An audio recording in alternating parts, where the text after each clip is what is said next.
하나님의 진노가 불의로 진리를 막는 사람들의 모든 경건하지 않음과 불의에 대하여 하늘로부터 나타나나니 이는 하나님을 알만한 것이 그들 속에 보임이라. 하나님께서 이를 그들에게 보이셨느니라. 장세로부터 그의 보이지 아니하는 것들 곧 그의 영원하신 능력과 신성이 그가 만드신 만물에 분명히 보여 알려졌나니 그러므로 그들이 핑계하지 못할지니라.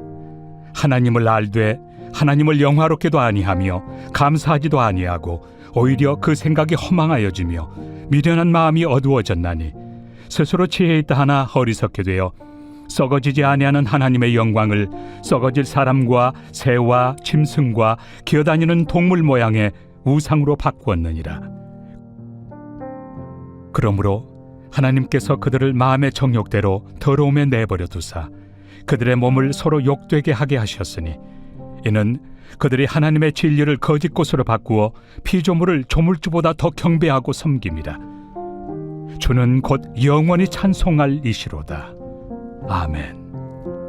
이 때문에 하나님께서 그들을 부끄러운 욕심에 내버려 두셨으니 곧 그들의 여자들도 순리대로 쓸 것을 바꾸어 영이로 쓰며 그와 같이 남자들도 순리대로 여자 쓰기를 버리고 서로 향하여 음욕이 부릴 듯하며 남자가 남자와 더불어 부끄러운 일을 행하여 그들의 그릇됨에 상당한 보응을 그들 자신이 받았느니라.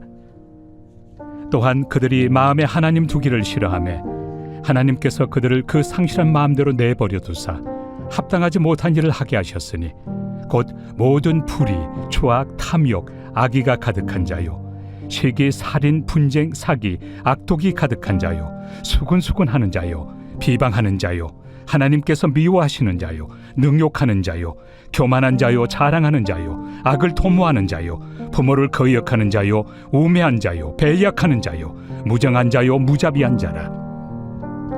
그들이 이 같은 일을 행하는 자는 사형에 해당한다고 하나님께서 정하심을 알고도 자기들만 행할 뿐 아니라 또한 그런 일을 행하는 자들을 옳다 하느니라. 자, 우리가 어제부터 로마서를 통해서 은혜 받고 있습니다. 이 종교개혁을 성공한 마르틴 루터는 로마서에 대해 이와 같이 말했습니다. 로마서는 그 자체 안에 성서의 전체 의도를 내포하고 있으며 신약 혹은 복음의 가장 완벽한 개요다.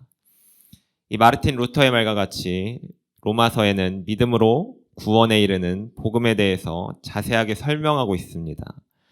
그런데 이 로마서가 이 사도행전 다음에 위치하고 있어서 시기적으로 굉장히 먼저 쓰여졌을 것 같지만 그렇지 않습니다. 로마서는 바울의 사역의 거의 마지막 즈음에 쓰여진 서신입니다. 이 3차 전도 여행까지 모두 마치고 이 전도 여행이 모두 끝난 뒤에 쓴 서신인 것입니다. 그래서 바울 서신 초기와 달리 바울의 신학적 관점이 굉장히 많이 완성된 상태로 쓰여진 서신입니다.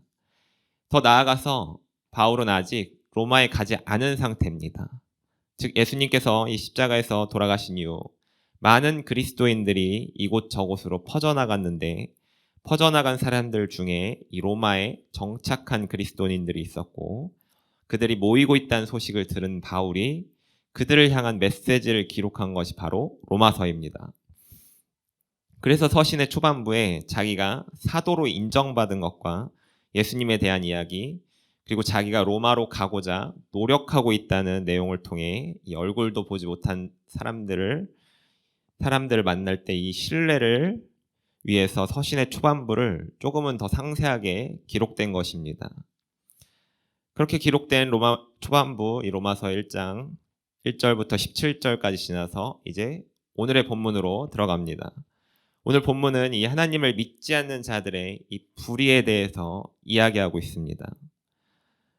그럼 로마서 1장 16절과 17절에서 복음에 대해서 이야기를 한 이후에 바울은 왜 하나님의 사랑이나 하나님의 위대하심을 설명하기보다 믿지 않는 사람들이 저지르고 있는 이 죄에 대해서 설명을 하고 있는지를 우리는 생각을 좀 해봐야 됩니다. 그 이유는 자기가 이 짓고 있는 죄가 이 드러나고 그리고 그 죄가 크면 크다고 느낄수록 그 죄를 용서해 주시는 하나님의 사랑을 더 크게 느낄 수 있기 때문입니다. 즉 하나님을 믿지 않는 사람들은 불의한 자인데 그렇게 불의와 함께함에도 불구하고 하나님의 의는 그 모든 것을 뛰어넘어 구원에 이르게 하는 의가 있다는 것을 극적으로 반전시키기 위함입니다. 그럼 본문을 순서대로 살펴보면 18절에 하나님의 진노가 하늘로부터 나타납니다. 그런데 누구에게 나타납니까? 불의로 진리를 막는 사람들과 그리고 모든 경건하지 않음과 불의에 대해서 나타나고 있습니다. 하나님께서 진노하시는 이유는 진리를 막는 자들이 있기 때문입니다. 이들은 하나님이 없다고 말하고 자기들의 논리를 내세우고 하나님의 존재 자체를 부정하는 자들입니다. 제가 네이버에서 보게 된 글이 있는데 한 직원이 있었습니다. 그 직원이 이제 엑셀이라는 프로그램을 사용해서 보고서를 정리해서 만들었답니다. 이 엑셀은 숫자를 입력하면 이 수식을 사용해서 그 숫자를 계산해 주거나 정리해 주는 역할을 하는 프로그램입니다. 그래서 그 안에 명령어 중에 이 sum이라는 명령어가 있는데 이는 선택한 이 칸의 모든 숫자의 합계를 구하는 수식입니다. 그래서 보고서 맨 아래에 이 합계를 구해서 직장 상사에게 가져갔습니다. 근데 직장 상사가 이 보고서 옆에서 바로 자기가 가진 이 전자 계산기를 꺼내들더니 그 숫자의 합이 맞는지 일일이 계산하고 있더랍니다. 우리가 이 엑셀을 한 번이라도 사용해 봤다면 그리고 누군가 이걸 설명해 줬다면 이것을 일일이 계산할 필요가 없는 일입니다. 그리고 확인하고 싶으면 가서 그 수식을 잘 썼는지 보면 되는 건 아니겠습니까? 그런데 직장 상사는 자기가 계산하는 것이 더 정확하고 이 프로그램이 틀릴 수도 있으니까 하나하나 이 계산기에 넣어서 그 수식을 계산하고 있더랍니다. 만약 우리가 이런 직장 상사를 만난다면 우리 안에 정말 화가 날 것입니다. 우리가 하나님의 존재를 느낄 수 있는 것은 정말 많습니다. 아직까지 우리가 알아내지 못한 법칙이나 지식들이 얼마나 많습니까? 그리고 지구에 창조된 이 생물들 중에 우리가 발견하지 못한 것은 또 얼마나 많습니까? 그리고 하다못해 우리가 눈을 들어 하늘을 바라볼 때 해와 달 그리고 별들이 또 망원경으로 우주를 바라봤을 때 내가 셀 수도 없는 별들이 상상할 수도 없는 거리에 존재한다는 것을 발견했을 때 이것이 그냥 자연스럽게 생겼다는 것을 확신하며 말할 수 있는 사람이 있겠습니까?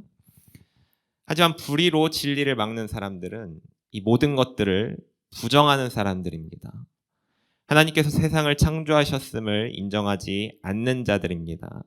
본문 20절을 보게 되면 창세로부터 그의 보이지 아니하는 것들 곧 그의 영원하신 능력과 신성이 그가 만드신 만물에 분명히 보여 알려졌나니 하나님께서는 천지를 창조하신 것이 분명합니다. 성경의 시작 창세기 1장 1절은 우리 아이들도 전부 외우고 있는 말씀입니다. 누구나 다 알 수 있도록 명백하게 드러나 있습니다. 하지만 불의한 자들은 이를 인정하지 않고 하나님이 없다고 이야기합니다. 하나님이 없다고 말하면서 세상을 즐기면서 살아가라고 합니다. 이들은 본문 19절 하나님을 알만한 것이 그들 속에 보임이라. 하나님의 존재를 알면서도 애써 그 사실을 부정합니다. 그래야만 자기 마음대로 살아갈 수 있기 때문입니다. 하지만 하나님께서는 말씀하십니다. 이들에게는 하나님의 진노가 하늘로부터 나타날 것이라고. 하나님의 진노 앞에는 아무것도 남지 않습니다. 내가 세워놓고 쌓아놨던 모든 것들이 휩쓸리게 됩니다. 사람들은 노아의 홍수 이후에 다시 홍수에 휩쓸리지 않기 위해서 바벨탑을 세웠습니다. 하지만 하나님의 진노가 그들에게 임했고 그들의 언어를 흩어버리셨습니다. 그러므로 그들은 뿔뿔이 흩어지게 되었고 다시는 이 바벨탑을 쌓지 못하게 되었습니다. 이처럼 불의한 자들은 본문 21절에 보면 하나님을 알되 하나님을 영화롭게도 아니하며 감사하지도 아니하고 하나님을 알고 있지만 하나님을 경배하며 찬양하지 않습니다. 그리고 자기가 살아가고 있는 이 세상에 대한 감사도 없습니다. 자기를 지혜 있다 말하고 그 어떤 지식인들보다 내가 더 우월하고 뛰어나다고 이야기합니다. 하지만 우리는 잠언을 통해 알게 된 사실이 있습니다. 지식과 지혜의 근본은 누구에게 있습니까? 바로 하나님께 있습니다. 이 모든 것의 근본인 하나님을 무시하고 자기를 자랑하는 사람들은 바로 어리석게 되는 사람들입니다. 자기의 똑똑함을 자랑하지만 실제로 그렇지가 않은 것입니다. 더 나아가서 이와 같은 사람들이 범하는 죄가 크게 두 가지가 있습니다. 바로 우상 숭배, 그리고 두 번째는 동성애입니다. 본문 23절에 보면 썩어질 사람과 새와 짐승과 기어다니는 동물 모양의 우상으로 바꾸었느니라. 이 우상을 섬기는 사람이라고 하면 무언가 이 신상을 만들어 놓고 거기에 절을 하는 사람을 자연스럽게 우리는 떠올립니다. 하지만 이 우상이라는 것은 우리의 눈을 하나님께로 향하게 하지 못하는 모든 것들을 우상이라고 합니다. 즉 어떤 사람이 이 물질 만능주의에 빠져서 돈을 쫓아서 돈만이 이 세상의 유일한 가치라고 말하고 돈을 통해 모든 것을 이룰 수 있다고 말하는 사람은 바로 돈이 우상입니다. 이와 비슷하게 남들보다 더 깊은 지식을 쌓는 것이 사람들 위에 서게 되고, 즉 우월한 위치에 있을 수 있다고 하는 사람이 있습니다. 이들은 사람들이 칭송하고 또 대단하다고 인정받을 수 있지만 그 자체가 우상이 되어 자기가 또 하나님을 인정하지 못하게 됩니다. 이 영국이 낳은 천재 물리학자 스티븐 호킹, 이름을 한 번쯤은 다들 들어보셨을 것입니다. 이 루게릭병을 앓으면서도 우주와 천체에 대한 수많은 이론들을 설명했고 굉장한 반향을 불러일으켰습니다. 하지만 그가 2018년 이 76세의 나이로 사망할 때 그가 남겼던 마지막 책에는 이런 말이 들어있었습니다. 하나님은 없다.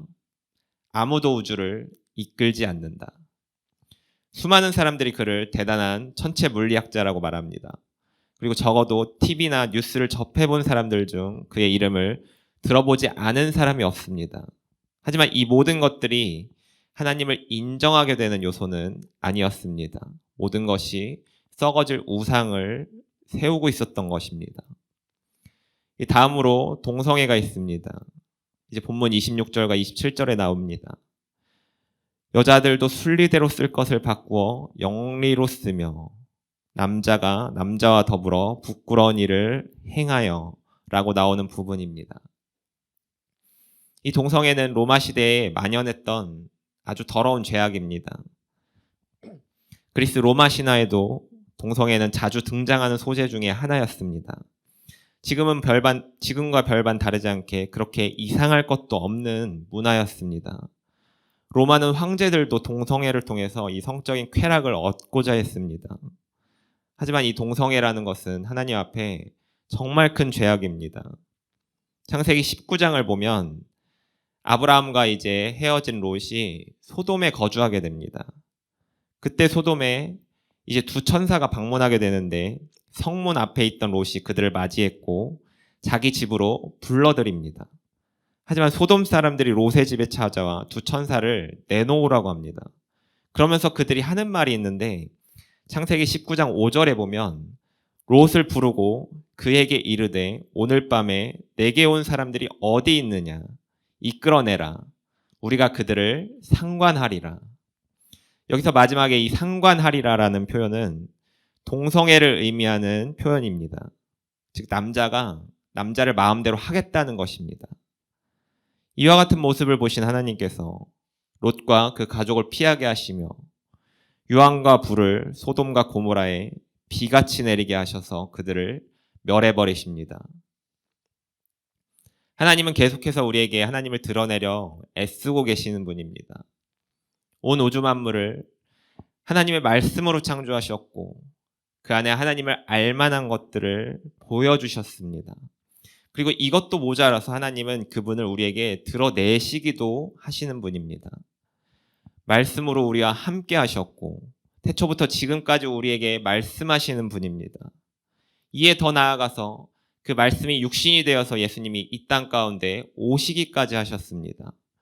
눈으로 보이지 않는 하나님께서 우리 눈에 보이게까지 하신 은혜가 바로 예수님이 이 땅으로 오신 사실입니다. 우리는 물론 믿지 않는 사람들까지도 그 어떤 이유를 대더라도 이 하나님을 몰랐다고 말할 수 없습니다.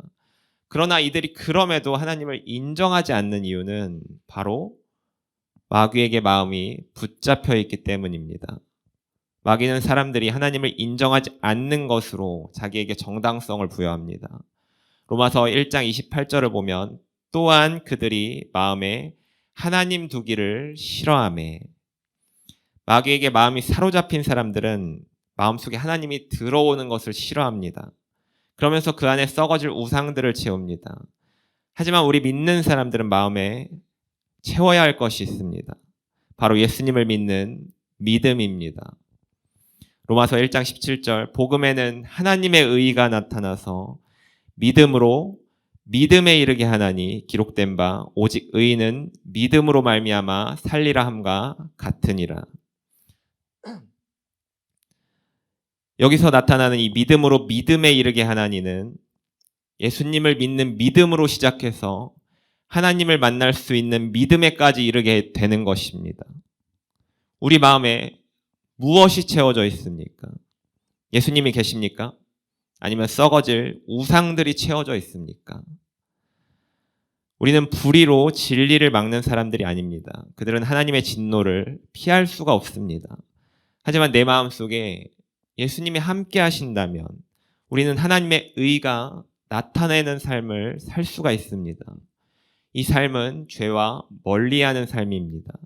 그러므로 하나님을 인정하는 삶입니다.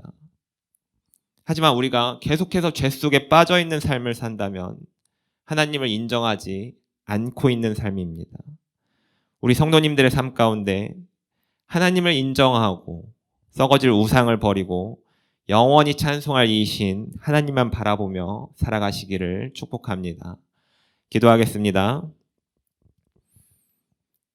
나보다 나를 더 잘 아시는 주님, 내 안에 있는 썩어질 우상들을 모두 다 불태우게 하여 주옵소서. 오직 예수님만을 쫓아 살아가며 성령님의 이끄심에 순종하며 나아가게 하여 주옵소서. 죄의 길을 떠나며 불의한 자들과 구별되는 삶을 살게 하옵소서. 예수님의 이름으로 기도합니다. 아멘.